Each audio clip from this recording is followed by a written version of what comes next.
Bonsoir, je vais présenter une notion que j'ai choisie, qui est l'exotisme. Tout d'abord, j'ai choisi d'introduire la définition ou les définitions du mot exotisme. Le mot exotique est apparu au XVIe siècle dans un livre de Rabelais au moment de la découverte des Amériques pour désigner les mœurs et les goûts des peuples lointains. En effet, exo, en latin, signifie au dehors. C'est seulement au début du XVIIIe siècle que les écrivains se sont intéressés à la question de l'exotisme. Il y a eu les voyages de Bougainville, l'un des premiers grands explorateurs français qui a découvert les îles polynésiennes. Les explorateurs ont découvert de nouvelles mœurs, des nouveaux paysages, des fruits, des animaux, des parfums, des épices. Tout un monde nouveau, plus intense et qui témoigne parfois d'une plus grande liberté ou un mode de vie plus doux que ce qu'ils connaissent dans leur pays. Le chocolat, par exemple, ramené en Europe devient un médicament, mais aussi une boisson délicieuse réclamée dans le milieu aisé. On découvre les fruits exotiques comme l'ananas, la mangue ou les bananes, ainsi que des épices comme le piment, le poivre ou la cannelle. L'exotisme est inventé par les Occidentaux lors des premières grandes conquêtes territoriales. Dès le XVIIe siècle, on passe d'une valeur objective, l'étranger, à une valeur subjective, l'étrange, donnant naissance à l'exotisme. Le dictionnaire Robert identifie comme exotique ce qui n'appartient pas aux civilisations de l'Occident ou qui appartient aux pays lointains et chauds. Ceci explique que l'imaginaire colonial se déploie plus vers les tropiques que vers les cercles polaires. Après les grands explorateurs, les peintres vont s'inspirer des paysages lointains. À la différence des explorateurs, qu'à leur retour en Occident ramenaient de la marchandise exotique, les peintres, eux, ramènent non pas des objets, mais des images. Cela donne naissance au mouvement orientaliste au XIXe siècle avec Delacroix qui séjourna en Algérie. Paul Gauguin, le célèbre peintre de l'exotisme, a ramené des peintures de Polynésie où il séjourna jusqu'à sa mort. Il a exploré l'île, peint les paysages et les femmes. Il sublime par ses couleurs la réalité du pays et en fait un véritable paradis. Une question se pose. Est-il forcément nécessaire de voyager pour trouver l'exotisme ? Le douanier Rousseau, peintre naïf du fin XIXe, peint des paysages de jungle exotique, sans jamais avoir voyagé hors de la France. Il trouve par ses couleurs l'exotisme dans sa réalité quotidienne. Il s'inspire de photos et de cartes postales, de végétaux pour les agrandir et les transformer en jungles mystérieuses peuplées de bêtes sauvages. Ces peintures relèvent de l'imaginaire, du rêve, de l'étrange, ce qui renvoie directement à l'exotisme.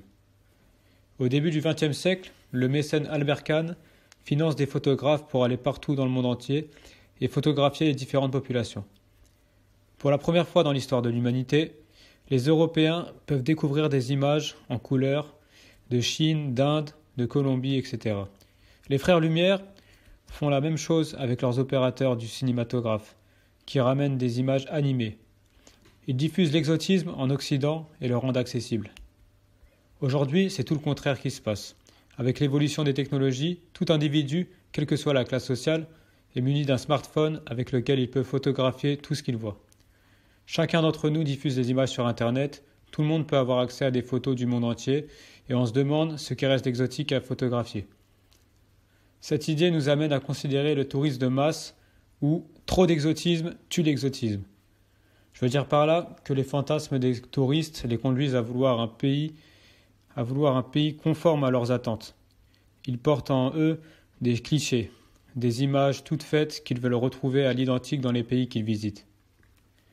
Par exemple, quand ils vont au Japon, ils veulent voir des cerisiers en fleurs, des femmes en kimono, des maisons en bois, toutes choses qui n'existent plus vraiment dans la vie quotidienne des Japonais, en tout cas pas dans les grandes villes. Pas dans les grandes villes. Le tourisme de masse désexotise les lieux qui jadis étaient vus comme profondément exotiques. Conformément à l'industrie touristique, si essentielle à l'économie de certains pays comme la Polynésie, les hôtes cherchent à satisfaire les envies du touriste en nettoyant les plages, en répandant du sable blanc au bord des piscines, en embauchant des jeunes tahitiennes vêtues d'un simple pareo autour de la taille pour faire de la figuration. Prêt à tout pour séduire le touriste et lui vendre du rêve, l'hôte crée toute une mise en scène qui n'a rien à voir avec la vie quotidienne du pays. Il transforme le paysage en spectacle. De même, une région perd de son exotisme quand elle s'urbanise, se modernise et que le paysage d'origine est transformé. Certaines régions dites exotiques sont défigurées et perdent toute leur histoire et leur singularité pour devenir des villes pour touristes. C'est le cas d'Agadir, au Maroc, où il ne reste pratiquement plus que des hôtels et des maisons d'étrangers expatriés. L'urbanisation pourrait être un facteur de contre-exotisme qui irait à l'encontre du traditionnel. Certaines tendances d'architecture moderne aussi visent à supprimer le charme original du pays avec des maisons de design toutes blanches, épurées et minimalistes, et non plus le côté mystérieux du riad traditionnel avec une façade peinte de couleurs chaleureuses et un intérieur où les sols et les murs sont couverts de mosaïques. Dans ce contexte d'invasion touristique, l'exotisme est un garant d'une identité culturelle en voie de disparition. Alors, pour continuer dans cette sorte de critique d'exotisme, je vais évoquer en fait une référence personnelle qui est une rappeuse française dont le nom de scène c'est Kazé. Elle est d'origine martiniquaise et dans une interview, elle cite « Les Français ont découvert les autres à travers leurs colonies, à travers des terres qu'ils possédaient. En plus de posséder des terres, ils prétendaient posséder des gens. Et c'est comme ça qu'en France, on a été en contact avec des Asiatiques, des Africains, des Amérindiens. C'est à travers des colonies, donc à travers un système de domination qu'on a rencontré l'autre.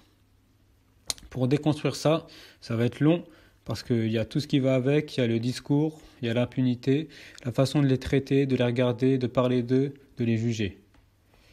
Voilà, donc ça c'était une citation de Kazé sur le racisme et des sujets qui sont importants dans sa musique. L'exotisme se rattache à une forme de jugement de ces non-blancs qu'on appelle les autres. L'autre présente des caractéristiques différentes du blanc. Il provoque parfois un attrait, voire un fantasme chez le blanc occidental. Ce fantasme se décline parfois sous forme d'un racisme positif. Les clichés attribuent aux noirs des atouts physiques que les blancs n'ont pas, avec une morphologie plus développée, plus athlétique. Par exemple, les femmes noires, elles ont des formes plus généreuses, on dit ça souvent, et on dit qu'ils dégagent plus d'énergie, qu'ils savent mieux danser, qu'ils ont le sens du rythme. Dire d'un humain qu'il est exotique est raciste. Ça revient à le considérer comme un objet exotique, un produit de consommation. En d'autres termes, l'homme ou la femme exotique crée une forme de désir, mais il est souvent lié à un imaginaire de la domination. À ce moment-là, l'exotique devient érotique. On dit souvent d'une femme ayant la peau plus foncée que la normale, en Occident, qu'elle est exotique. Cette appellation traduit un fantasme dans la tête de celui qui utilise le mot exotique pour décrire cette personne. À cause de ces clichés, il y aurait aujourd'hui une attente de la part de certains blancs qui fantasment sur les noirs. Un jeune homme noir, pour séduire une blanche, doit correspondre au profil typique de l'homme noir, mâle dominant. Si ce jeune noir est plus mince, qu'il paraît plus sensible, plus réservé, il sera vu comme trop fragile, pas assez viril, pas assez pimenté et donc pas assez exotique. L'exotisme serait alors un critère de sélection pour cette catégorie de personnes. Au XIXe siècle, le poète Charles Baudelaire tombe amoureux de Jeanne Duval, une femme créole, et il célèbre le charme et la sensualité de cette femme exotique dans son poème « À une femme créole ». Je vais citer quelques vers du poème. « Au pays parfumé que le soleil caresse, j'ai connu une dame créole au charme ignoré. Son teint est pâle et chaud, grande et svelte, en marchant comme une chasseresse, son sourire est tranquille et ses yeux assurés. » Voilà, ça c'était un petit passage du poème. Ensuite, je vais parler rapidement d'un processus, d'un court texte que j'ai lu qui se nomme c'est sur l'exotisation. Donc c'est Jean-François Stazac, un géographe français contemporain qui parle d'exotisation. Donc il dit que l'exotisme peut apparaître dans des endroits où il n'est pas censé surgir. Il parle de décontextualisation. Il faut déconnecter la personne ou l'objet du contexte local pour dire qu'il est exotique. L'exotisme serait-il pas tout simplement quelque chose qui sort de l'ordinaire ou du décor dans lequel il se trouve ? L'insolite crée un sentiment exotique dans le quotidien. Il déréalise l'environnement urbain, par exemple. Dans le court-métrage Chien bleu, un film qui a été réalisé en 2018, un vieillard solitaire, enfermé dans son appartement, en banlieue parisienne, est obsédé par la couleur bleue.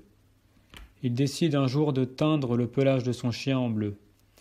Le petit-fils du vieillard s'en alla pour sortir le chien comme tous les jours, sauf que cette fois-ci, ce chien, devenu bleu, attira l'attention de tous les habitants du quartier, alors que d'ordinaire, étant un chien blanc parmi tant d'autres, il n'attire pas spécialement les convoitises. Donc ça, c'était un exemple d'exotisme comme on l'entend pas forcément tous les jours. Donc c'était un film, un petit court-métrage qui m'a plu, que j'avais envie de citer. Ensuite, on retrouve aussi ce genre de contraste dans la peinture surréaliste, notamment chez Magritte, avec le mal du pays. Ce tableau présente un lion en plein milieu d'un trottoir, sur un pont de type parisien. Dans ce décalage, ce lion pourrait être évocateur d'une jungle urbaine ou de la savane parisienne. Un autre exemple encore, d'un artiste beaucoup plus récent, qui se nomme Younes Baba Ali, c'est aussi un artiste bruxellois, qui travaille sur l'immigration. Pour une de ses expositions, l'artiste a fait déambuler, en plein centre de Bruxelles, un marchand ambulant avec toute sa marchandise sur le dos. Ces marchands ambulants, pour la plupart des immigrés d'Afrique noirs, qu'on trouve sur les plages d'Espagne ou en Italie, traballent toute la journée sur leur dos une quinzaine de bouées gonflables en forme de crocodile ou de flamants roses, toutes autant colorées les unes que les autres. En plein Bruxelles, le marchand ambulant provoquait cette sensation d'étonnement chez les passants, qui se demandaient qu'est-ce qu'un marchand de bouées vient faire dans une ville comme Bruxelles, où il n'y a pas la mer et où le ciel est gris les 3/4 du temps. Transportés dans une joie de vivre et dans une envie de vacances, les passants avaient l'air de se sentir dépaysés par cet événement qui, un instant, les déconnectait totalement de la réalité des rues de Bruxelles. Ensuite, j'ai parlé d'un autre auteur qui se nomme Victor Ségalen. Il est auteur de Essai sur l'exotisme, qui est un livre qui date du début du XXe siècle. L'exotisme est synonyme de dépaysement pour lui. L'auteur voit l'exotisme comme une sensation qui peut être réciproque. L'observateur européen est aussi exotique pour les habitants de la Chine que ses indigènes le sont pour lui-même. Pour lui, vu des tropiques, l'Europe recèle la saveur de l'exotisme. Dans la même logique, l'exotisme serait une sensation de trouble, une absence de déjà-vu. Ségalen invente un terme, l'exote, pour définir le poète, l'anthropologue, l'écrivain qui sait restituer dans son œuvre la saveur de l'altérité. Est-ce que les Occidentaux peuvent paraître exotiques aux yeux des étrangers ? Les Orientaux, Tunisiens ou Perses sont fascinés par la musique techno provenant des pays occidentaux. Ils vont mixer de la musique électronique avec des sonorités arabes pour créer leur propre style musical. Le groupe le plus célèbre en France d'électro-oriental se nomme Acid Arabe. Dans une interview, un DJ franco-tunisien cite « La première fois que j'ai écouté Acid Arabe, j'ai découvert que l'exotisme que je pouvais avoir pour la musique occidentale existait à l'inverse. Les sonorités orientales me rappelaient la musique que j'entendais quand j'étais petit dans les mariages. » Cette citation fait écho non seulement à un exotisme inversé, mais aussi à un exotisme nostalgique. Jusqu'à présent, j'ai défini l'exotisme comme un voyage dans l'espace, mais il existe aussi le voyage dans le temps. Ségalen encore voit l'exotisme comme une sensation produite par un décalage du temps et pas seulement une distance géographique. Cette vision me parle car la première fois que j'ai mis les pieds à Bruxelles, je suis directement monté dans un vieux tram, le 81, où je me suis senti comme 20 ans en arrière, époque que j'ai pas connue. À Bruxelles, j'ai ressenti une forme d'exotisme qui s'est traduit par un décalage qui pour le coup ne fut pas géographique, mais temporel. Dans le film Les Visiteurs, un film humoristique, on joue avec ce décalage dans le temps. Les personnages sont en effet projetés du Moyen-Âge à une époque contemporaine. Dans une scène, le personnage de Jacouille s'exclame « Messire, un sarrasin !» Il est stupéfait de rencontrer un postier noir en pleine campagne française, tandis que le postier, lui, ignore qu'il a affaire à une bande de chevaliers du Moyen-Âge. Il pense qu'il s'agit d'une bande de fous se faisant passer pour des Don Quichotte des temps modernes. Donc ça, c'est un exemple aussi pour parler de ce décalage temporel, de cet exotisme temporel, on va dire. En conclusion, dans les exemples que j'ai cités, l'exotisme ne se trouve pas qu'à un endroit précis, en l'occurrence dans les pays tropicaux, mais il peut surgir à tout moment dans notre quotidien. L'exotisme est de l'ordre de la rêverie. Il nous emmène en voyage, un voyage auquel on peut accéder sans avoir à prendre l'avion ou à nous déplacer à l'étranger. Ce voyage peut faire apparition dans certaines fictions, dans un film, dans une peinture, dans une musique. L'exotisation est un déclic qui se fait grâce à notre imaginaire ou à nos souvenirs. Les surréalistes ont montré qu'une simple promenade dans les rues de Paris ou de Bruxelles peut nous dépayser totalement. L'exotisme est une sensation. Pour que l'exotisme existe, il faut qu'on le laisse venir à nous. Au début de notre réflexion, j'ai défini l'exotisme comme étant lointain, mais on se rend compte qu'en réalité, il peut être tout proche. Voilà, c'était mon interprétation, ma vision et aussi ma réflexion autour de l'exotisme. Merci de m'avoir écouté.